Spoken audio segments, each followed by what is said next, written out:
دین business بن چکا ہے، عزاداری business بن چکی ہے۔ لیکن آج کل میری ایک عجیب و غریب کیفیت ہے، اور اسی لیے رسمی طور پہ جو مجلسیں منعقد ہوتی ہیں اور رسمی طور پہ جو وعدے لیے جاتے ہیں، میں ان وعدوں سے گریز کرتا ہوں اور نہیں پڑھنا چاہتا ہوں اور نہیں پڑھ پاتا ہوں۔ یقین کیجئے کہ اب 30 برس تو ہو گئے مجھے مجلسیں پڑھتے ہوئے، مگر جیسے جیسے وقت گزرتا جا رہا ہے اب ممبر پر آ کر مجلس پڑھنے میں مجھے تکلیف زیادہ ہوتی ہے۔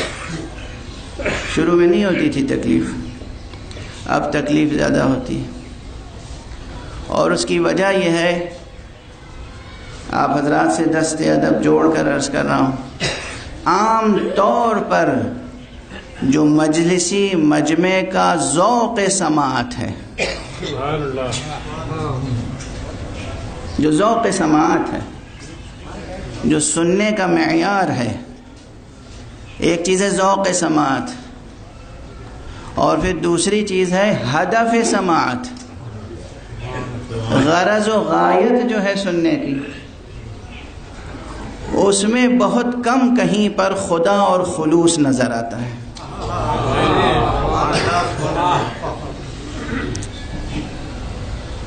دیکھیے کوئی بہت دقیق جملہ تو نہیں کہا، بہت سلیس بات کری، بہت کم، خدا بھی کم نظر آتا ہے، خلوص بھی کم نظر آتا ہے۔ پروردگار ظہیر زیدی صاحب کی روح کو بلندیاں عطا فرمائے۔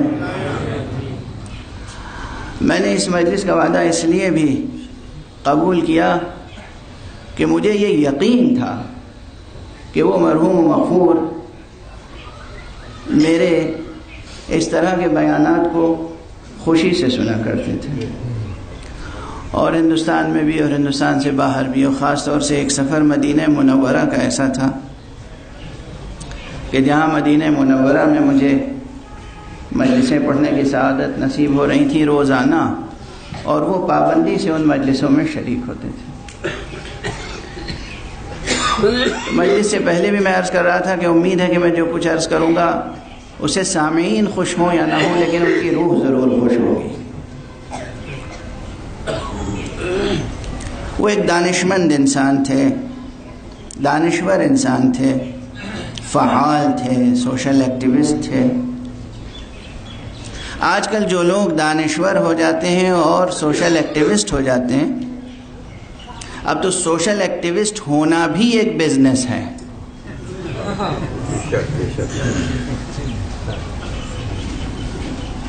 بھئی کون سی چیز ہے جو بزنس نہیں بن گئی؟ کون سی چیز ہے یہ بتا دیجیے آپ۔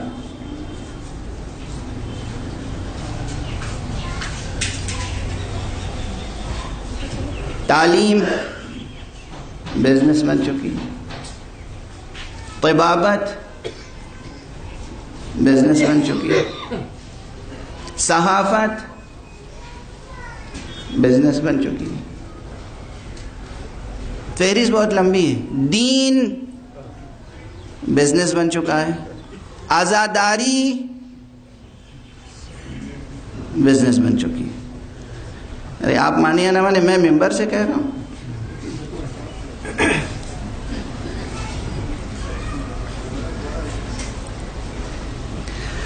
ہر چیز بزنس بن چکی ہے۔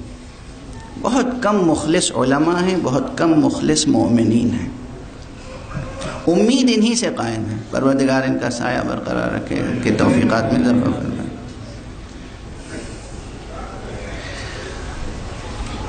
اس فضا میں جہاں ہر چیز کی دنیاوی قیمتیں لگ رہی ہوں، انسان کو کیسے بیدار کیا جائے کہ تیری قیمت دنیاوی نہیں اخروی ہے۔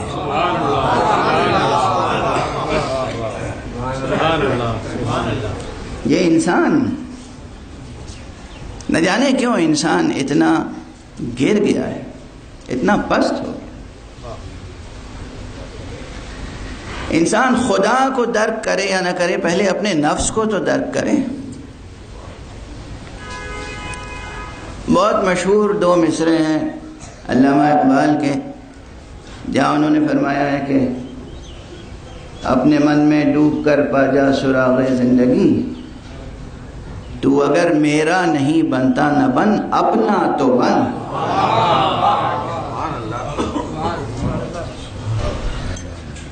آج کل صورتحال یہ ہے کہ انسان اپنی قدر و قیمت بھی کھو چکا ہے، بلکہ اسے معلوم ہی نہیں ہے کہ اس کی قدر و قیمت کیا ہے۔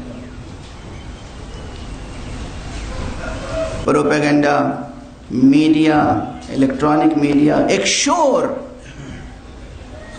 اس شور میں شور ہی شور ہے، کوئی حرف گفتنی نہیں ہے۔ شور ہی شور ہے، کوئی حرف شنیدنی نہیں ہے۔ اس شور میں نہ کوئی کہنے کی بات کہہ رہا ہے، نہ کوئی سننے کی بات سن رہا ہے، سب شور کریٹ کر رہے ہیں۔ عجیب دنیا ہے۔ جو حساس افراد ہیں، جو بیدار افراد ہیں، ان کی کیفیت کچھ اور ہے، ان کی کیفیت کچھ اور ہے۔ قرآن مجید نے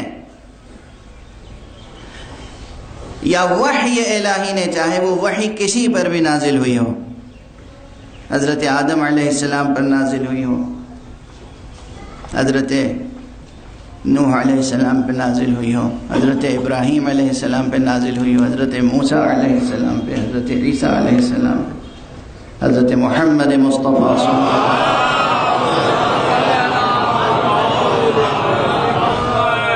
یہ وحی الہی ہے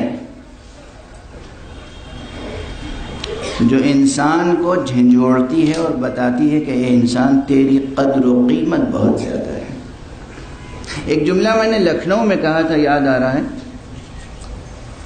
کوئی 4-5 مہینے قبل یا کچھ ایسا ہی عرصہ ہوا ہوگا۔ آپ حضرات سائنس کے بہت دل دادا ہیں، میں بھی ہوں۔ یہ بہت کم لوگوں کو معلوم ہے کہ ایک زمانے میں میں سائنس کا ہی اسٹوڈنٹ تھا۔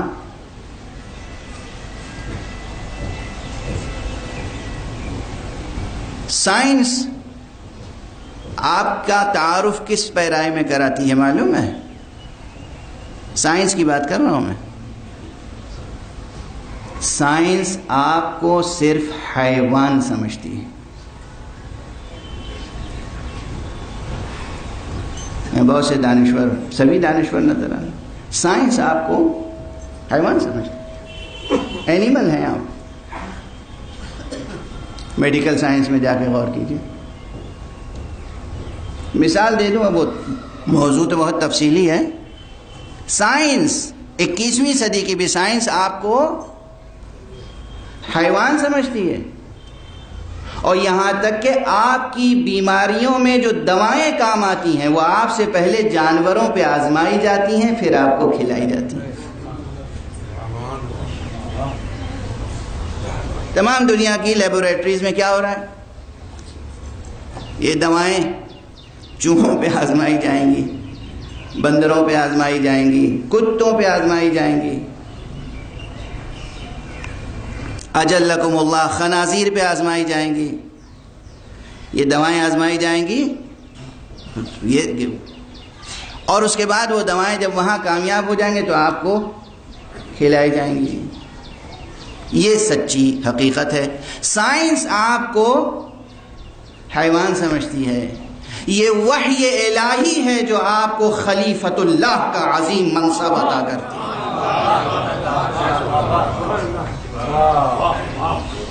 آپ جو انسان ہونے کی حیثیت سے اپنی عظمت کا اعلان کرتے ہیں، اعزاز محسوس کرتے ہیں، افتخار محسوس کرتے ہیں، غرور ہے کہ آپ کو تکبر ہے، تمکنت ہے کہ آپ اس پوری کائنات کے بادشاہ بنا کے بھیجے گئے ہیں۔ یہ اعزاز آپ کو وحی الہی نے عطا کیا ہے، سائنس اور فلسفے نے نہیں عطا کیا ہے۔ اور یہ ہے ناشکری کہ جس نے اعزاز دیا اسی کی بات نہیں سنتے۔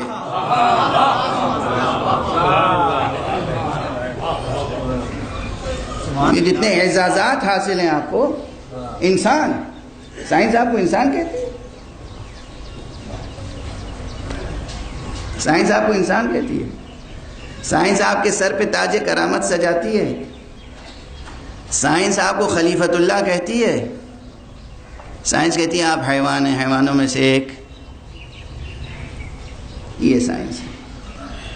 اس لیے ہر فرد بشر میں جو ایک احساس خودی ہے،